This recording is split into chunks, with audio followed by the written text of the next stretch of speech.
there was a first draft which was unveiled, and then the committee now will again go back and try and collect, additional views or opinions of people having read the BBI, so that a final document can be arrived at.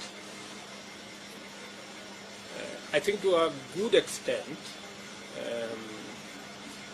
the BBI captures the issues that Kenyans have brought out. Yes. Matters to do with ethnicity that may require constitutional change and even a referendum. Right? So these are all issues that at some point, once everybody's views have been brought on board, then synthesized and distilled, then those that require matters policy or implementation will move into implementation phase, where policy already exists. Where policy does not exist, then it's formulated. Where new legislation is required, then Parliament will take charge. Where new constitutional issues are raised, then they will be prosecuted in the manner in which the Constitution dictates, and on and on and on. So this is, I think that the very positive thing about BBI is that it brings to the table that there are no issues that are not reconcilable. Yeah, and people can have different views, they can hold different positions. It is possible to compete, but it is still possible to have a discussion across the table with your competitors, with the people who even you don't agree. So that's really the positive side about the BBI. The rest is now detail, which is the issues that were brought out by the various speakers, the various groups, citizens across the country. There is always a temptation by politicians to hijack the whole thing and make it about them and their issues and about positions and about sharing, this position and that position and things. So that's something we must always resist, that temptation, and make it as about the people as is practically possible. Yeah. So that is the opportunity that currently we are grappling with. That we need to have this. We need to have this discussion. Is it fair to say that the biggest challenge in creating a conversation like this is to allow those who are unhappy with the process to be heard? Because often if members of a government, perhaps not everyone in the government, but members of the government bring forward an idea, it acquires a sort of sacred cow status that you end up with. And the boy, of course, who cried out, "The emperor has no clothes," was exactly right. Mm. And everyone else was just going along with the emperor. Mm. I'm not talking about anyone in particular in this country, but it is, how do you allow those who are negative about this to feel that they've been properly consulted? I mean, this is a problem we face round the Dirge the whole time, and I get it wrong quite regularly. So just from a man, we had a Prime meeting in a man in Jordan. Oh yes. 33 of us from the whole globe. Okay. We are still resonating with hard global issues. Yes. We're still dealing with very hard issues, and I find You know, it's much easier to say this is the way it's going to be, and then those who disagree can shut up, than to say, if you disagree, I want to hear your voice. Or whatever it is that is being canvassed. So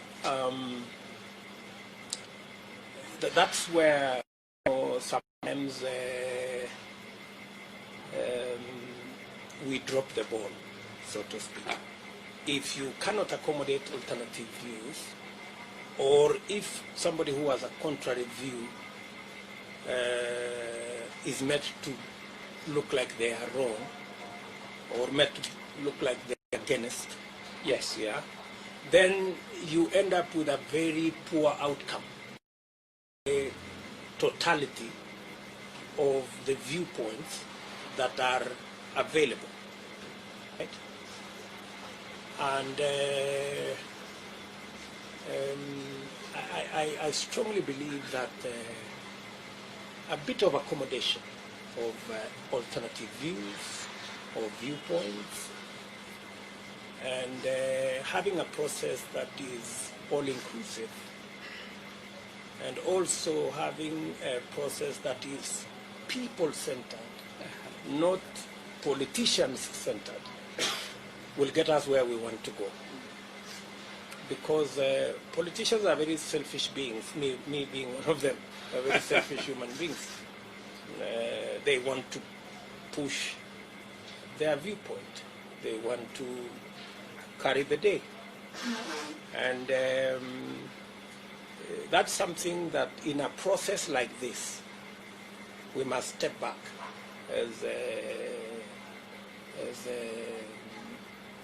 and stepping back does not mean that we as politicians don't have ideas. We do have ideas, but we should create the space, not just for ourselves, but for others as well, to be able to prosecute their viewpoints, for them to be listened to, for every view to be brought on board. The President said the other day that there is no viewpoint that is wrong. You know, every viewpoint is a viewpoint, and once they are consolidated, we should be able to get not necessarily be my position or your position, but a position that is that everybody can work with. And I mean, the churches are classic in this. I mean, they're very important in this because they have this grassroots touch. And in the end, although bishops here and in the UK can be quite self-important, to be as honest as you, actually they often are forced to rethink, because you go to a parish and people speak their mind to you, and then you're forced to listen. Yes.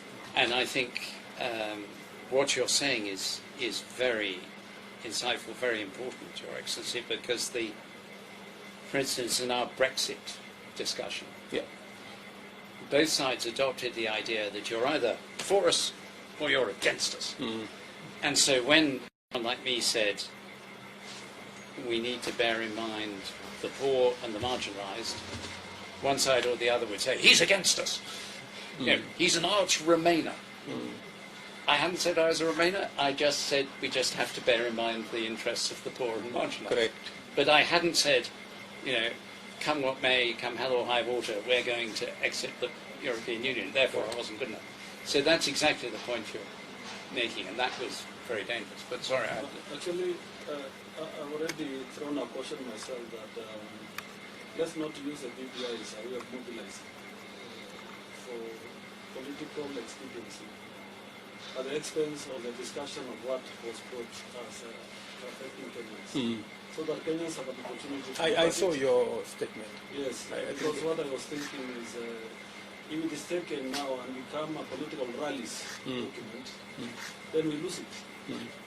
But if we combine it to be a document that is discussed to enrich it and get people who have a different perspective to it, To be heard. then it will enrich the document. One of the areas I also had a problem is when the establishment of the group that did the first work was made. Why don't we get a new team with professionals, young people, particularly younger people, because the older group was representative of maybe older people. So where is the aspirations of the young people? And I put those as a question and say, it's a good document. It has raised up what Kenyans are struggling with, but let us now open space that many of us can participate. And not it be a political tool that is taken over by politicians to mobilize for political arrangement or rearrangement. So how it is going to evolve, we don't know yet, but we can begin to see ours is to continue projecting our voices and say what we think is right representing Kenyans. Yeah. Because for the church, you know, we are not competing for any political position. We are looking for the better good of the Kenyan people. Correct. And we are looking for posterity.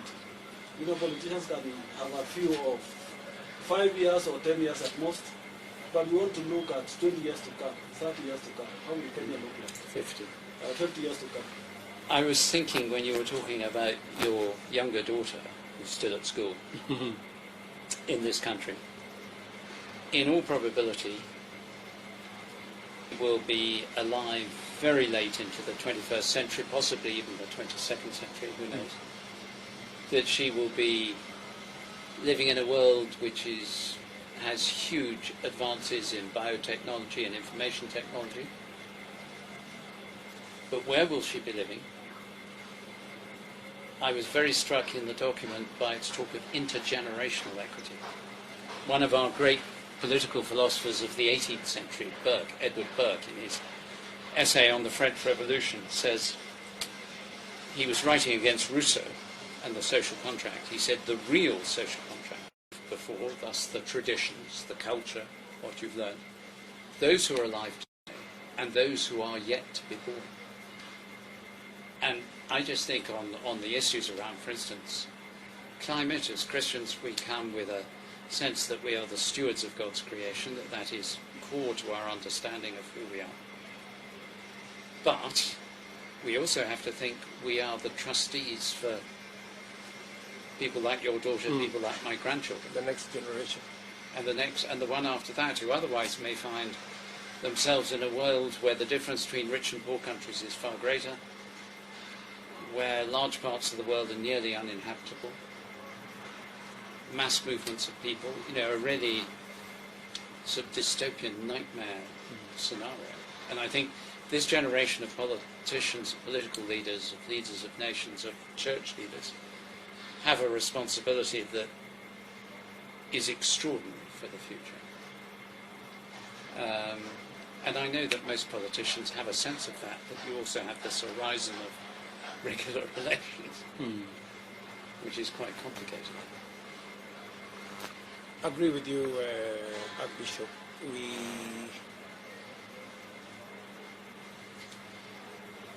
But sometimes in some of our documents, as you said earlier, we have statements and words which we put there and nobody knows exactly what they mean, or what they intend to achieve, because we could get the correct diagnosis of what the issue is. We could even possibly go ahead and get the correct diagnosis of what the solution should be, but unless there is sufficient commitment to execute and to make sure that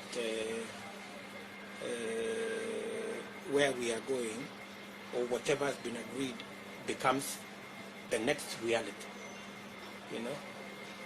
we don't move far. Exactly. And it begins with, if you cannot respect the law that exists,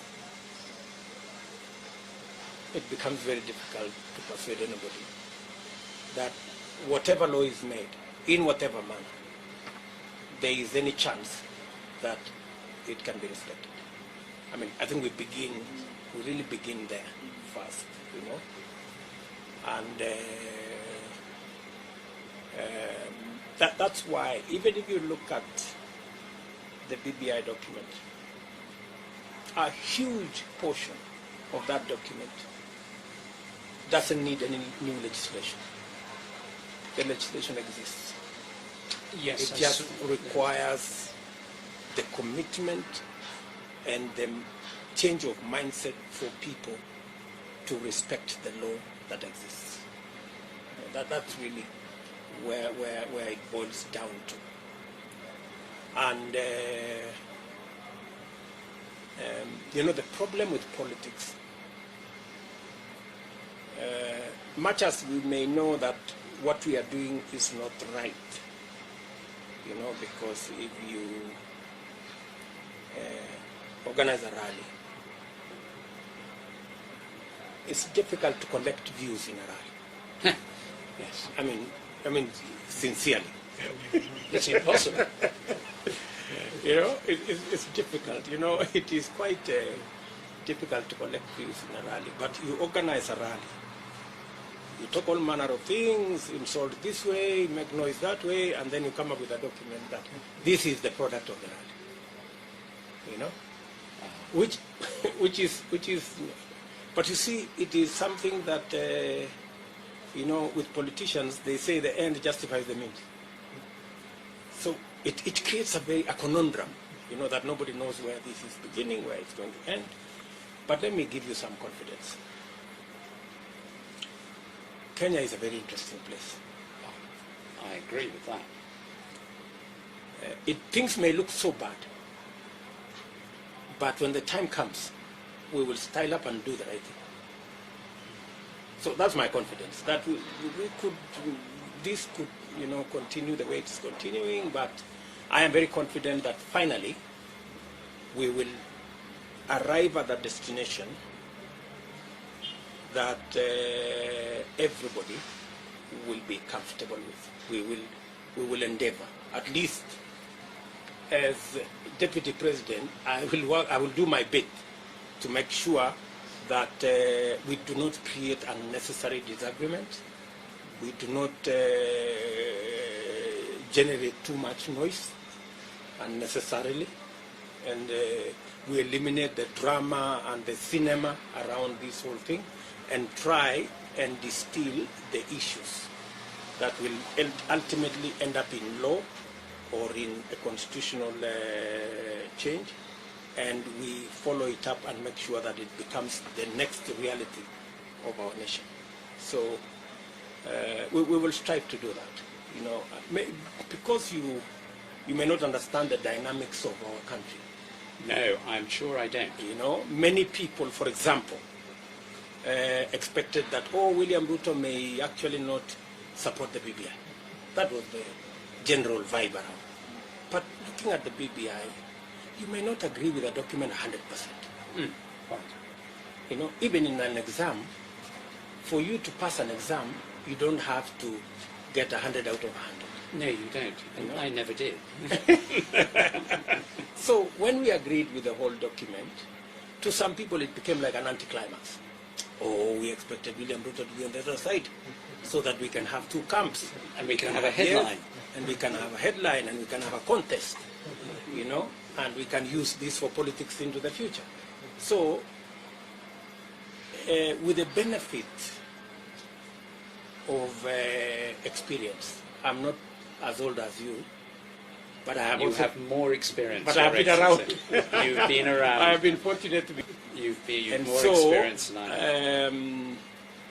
have. There is still a push to try and create camps. I have taken the position that we will not allow there to be camps. We do not want camps. We do not want sides. Yeah, so we will go out of our way to eliminate any opportunity to create camps.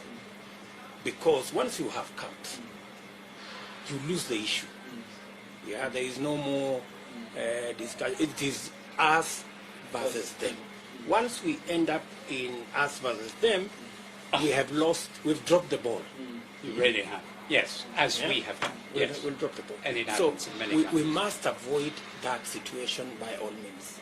Even if it means accommodating some things that you may not quite agree with, because you cannot have consensus. That doesn't mean that. It means you give and take, right?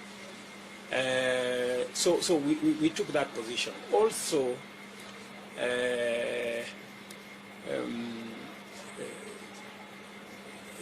this phase 2, there is also another attempt to try and create sites.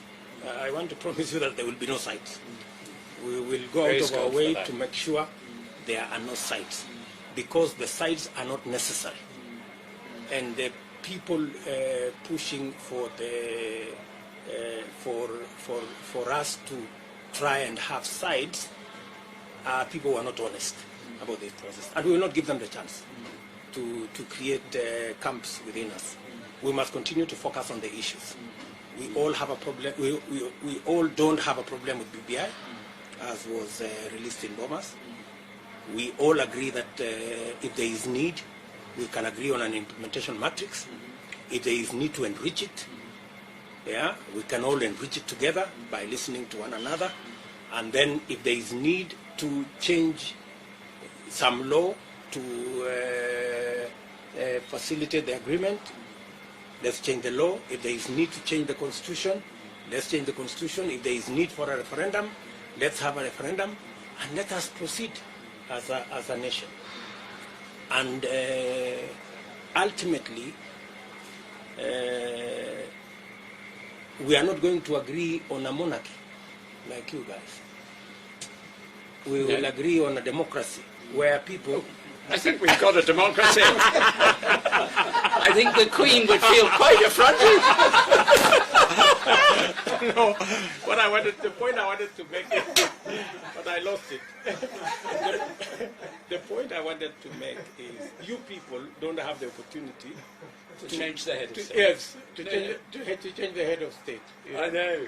Yeah, but for us, we have the opportunity to change both the head of state and head of government. You do. As long as the people will decide, yes, on who runs government. Yeah, we have no problem with any recommendation. There might be a problem if people say, okay, we will stop having elections, we will have a monarchy, and you will have no say in who becomes head of state or government. Then there will be a small problem, because we are a democracy. Small people. I just want to say. But Your Excellency, two very brief stories. One a little while ago and one today. The last few months. The one a little while ago was my grandmother's brother, my uncle. Can you check whether that air condition is working? Sarah, that's the problem. It's getting hot. And my grandmother's brother, who I knew well, my uncle, he's long since died, that he was a very senior politician. He held all the most senior positions in British government. And in 1963, he was, it makes your point, he was the candidate to be Prime Minister. And the previous Prime Minister, Macmillan, advised the Queen to send for someone called Alec Douglas-Hume. And the Queen sent for Alec Douglas-Hume and said, can you form a government? And Hume said, I can't until I've talked to Rab Butler, my uncle. He went and met him. Rab told me this. He went and met him, and he said, Rab, the Queen's asked me to form a government. So for him, that was a terrible moment, because it was the end of his lifetime ambition. And he was the lead candidate. You would understand that as a politician, how horrible that is. And Sir Alec said to him, the Queen's asked me to form a government. I've said to her that I will not form a government unless you participate in it. And if you refuse to participate, I will advise her to send for you to form a government, and I will serve under you. So, as a politician at the time said, Douglas Hume gave my uncle the loaded gun, and all he had to do was pull the trigger and say, no, I'm afraid I don't think I can serve under you. But he was a man of integrity and great honour. He said, if the Queen has asked you to form a government, it is my duty to serve under you. And at that moment, he signed away any chance of him being Prime Minister. Yeah. He'd have been a good one. So I think that sort of integrity is that sacrificial integrity is the integrity of true leadership. But it's difficult. The other thing was the last few months, during our recent election, which you will know because you're so well informed, and I know you watch things very closely. We had a very difficult election campaign, particularly with the Labour Party and the question of anti-Semitism. The problem that went wrong was that, of course, Mr. Corbyn never said, I'm anti-Jewish. Of course not. But he did not stop other people in his party at a senior position saying it. And so he gave implicit, not explicit permission. And it's one of the things that people voted against him for. They said, you're not a leader when you do that. When you say, well, of course, I'm not anti-Jewish. I'm anti-racist in every way possible. But your main electorate, the person who's running your election, has put things on Twitter and so on which were anti-Semitic, and she's still in post, and you haven't done anything about it. And then everyone says, oh, we know what he really means. He's just trying to keep his own hands clean. And I think in politics, that particularly in an election campaign, I've watched a good few, and many of my family were politicians as well as my uncle, and he used to talk about it. He said, and you know very well, in every campaign there's moments where someone says, your advisors say, you must do this. To win, you've got to do this. And the question is, you might win, but will you win in a way that builds the future of the country, or will you win in a way that leaves bitterness and problems? And I suppose my prayer for Kenya, not knowing the politics, not presuming to advise politicians here, is that in 2022, whoever is a candidate, whoever is in the lead, will have that extraordinary depth of moral courage and the capacity to say, no, I am not going to do it this way. And I have no illusions about how tough that is. Because everything in you says, I just have to take this step. If I lead the country, I will lead it well. And for many politicians, that will be true. It was true for my uncle. But he's still, something in him he committed himself to doing the right thing. And sometimes I hope, sometimes difficulties are avoided. The BBI talks about violence.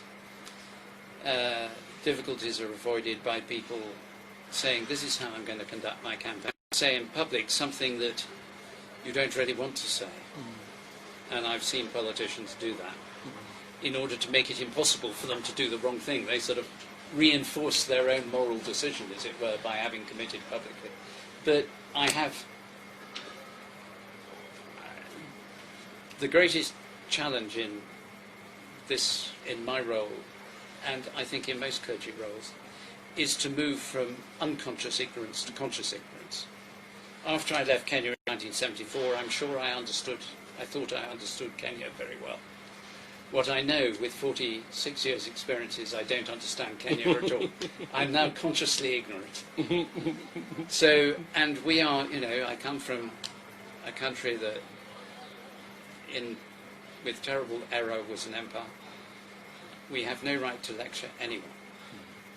But we perhaps have the right to share some of our past mistakes and say, please, please don't repeat our errors. Because, as you say, this is such an extraordinary country. And at the moment, with the weakness in the region, South Sudan, Central Africa, Cameroon, Nigeria, even South Africa, you have Burundi, DRC. This country has every reason to see its future as one of the great countries of the world, as one of the great countries of Africa, certainly within the next generation. So we pray for that and for the emergence of this kind of democracy you describe. Archbishop, let me just say two things. I mean, what you just said is profound. And I want to disagree. Having listened to you, I want to disagree that you don't know Kenya. I think you do. Not like I should, Your Excellency. I think you do. Because what you have said is very profound in two ways. You have basically spoken to honesty and integrity, even in our leadership. And that is at the heart of our dispensation. Yes. Those of us who have a privilege to be leaders, we say things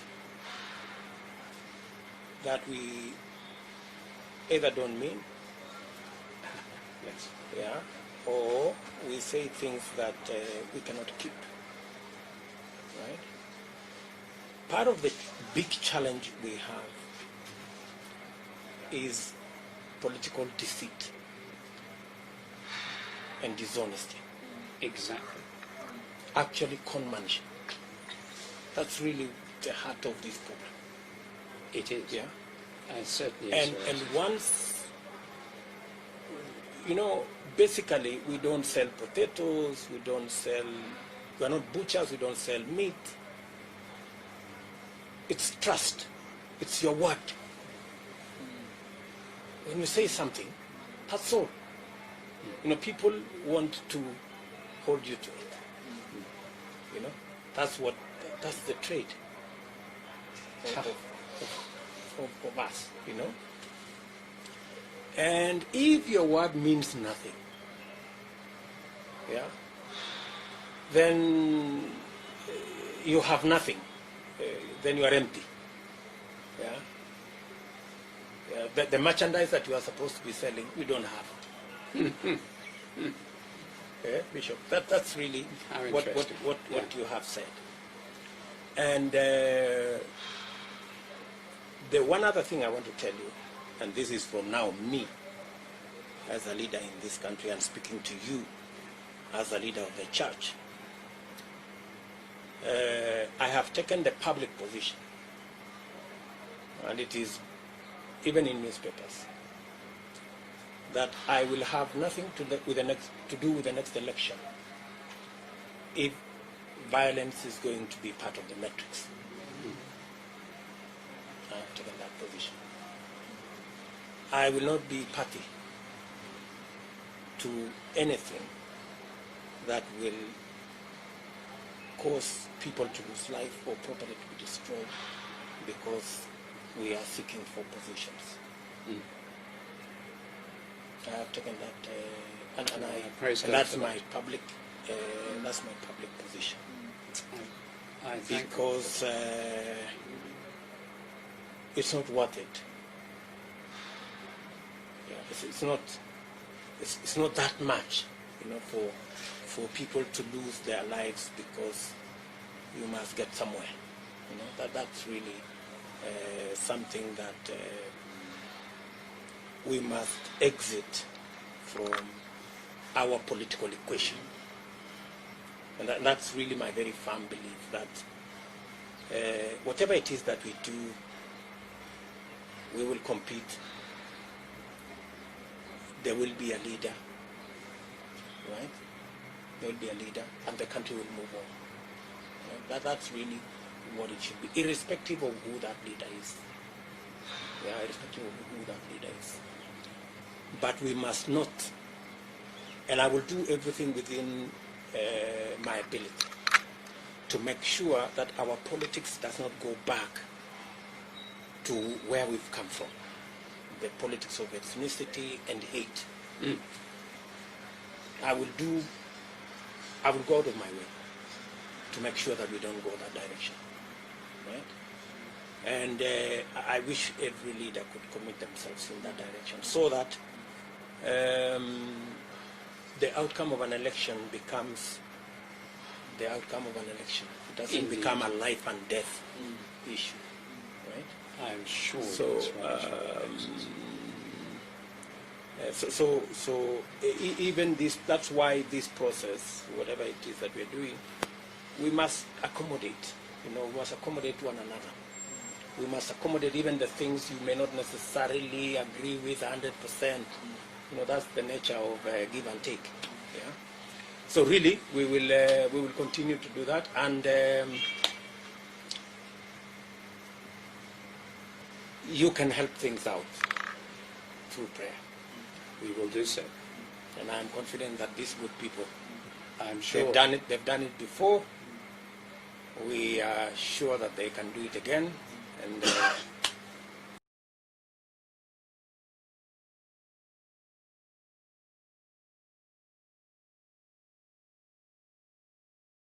And after 26 days of a strike which paralyzed provision of health services in public hospitals, clinical officers have called off the strike.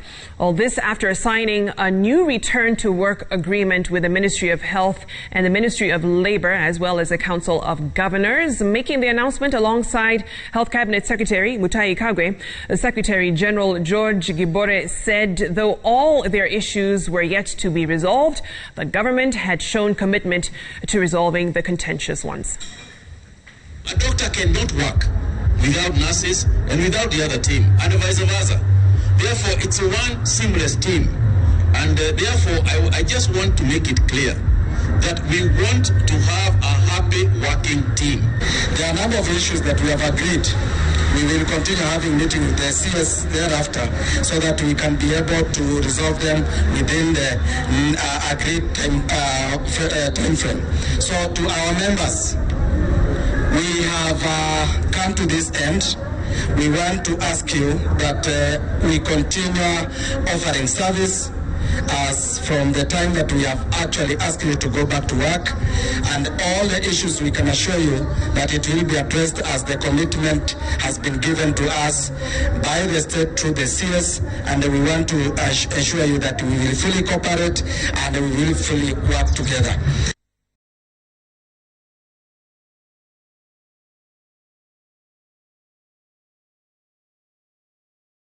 3 years ago, President Uhuru Kenyatta and Deputy President William Ruto were sworn into office to start their second term.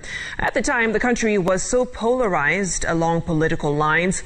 It was the start of a new-styled Kenyatta who appeared keen on defining his legacy and exerting his authority. Well, 3 years later, the bromance that defined the Uhuruto ticket is no more. Well, political suspicion within the ruling party has become the order of the day, and the political handshake between Kenyatta and ODM leader Raila Odinga barely 3 months into President Kenyatta's term further complicated matters for an already wobbly Uhuruto relationship. But what really happened? Well, Sam Gituku seeks answers in the following special report. Here now is Uhuruto Mays. Without fear, favor, affection, or ill will. So help me God. So help me God. And dignity of the people of Kenya. So help me God. So help me God. That was a very unique election because we had the ICC cases. They looked like there was a combination of a prince and a handyman. They came with the notion that they have the mandate alone to govern the country.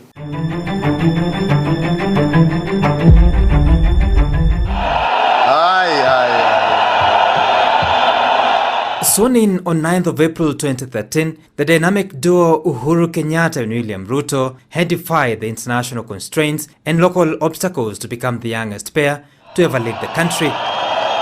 Those guys didn't want President Uhuru Kenyatta to become a president. They created a lot of fear. And they worked with the foreign powers. Remember the story of the choices have consequences. The whole story of ICC was part of the deep state then. Who did they want? They didn't want Uhuru Kenyatta. Maybe at one stage they wanted Musalia Mudavadi. And Musalia Mudavadi was a flag bearer for about 48 hours. Thank you very much. Asanteni sana. Karibuni chai. Hamtaki chai. And they took State House and government in style. I think there was chemistry between the two of them. You remember they had a bromance, and they seemed to be energized by their fight. They fended off the ICC. After a determined and well-run campaign, they formed a government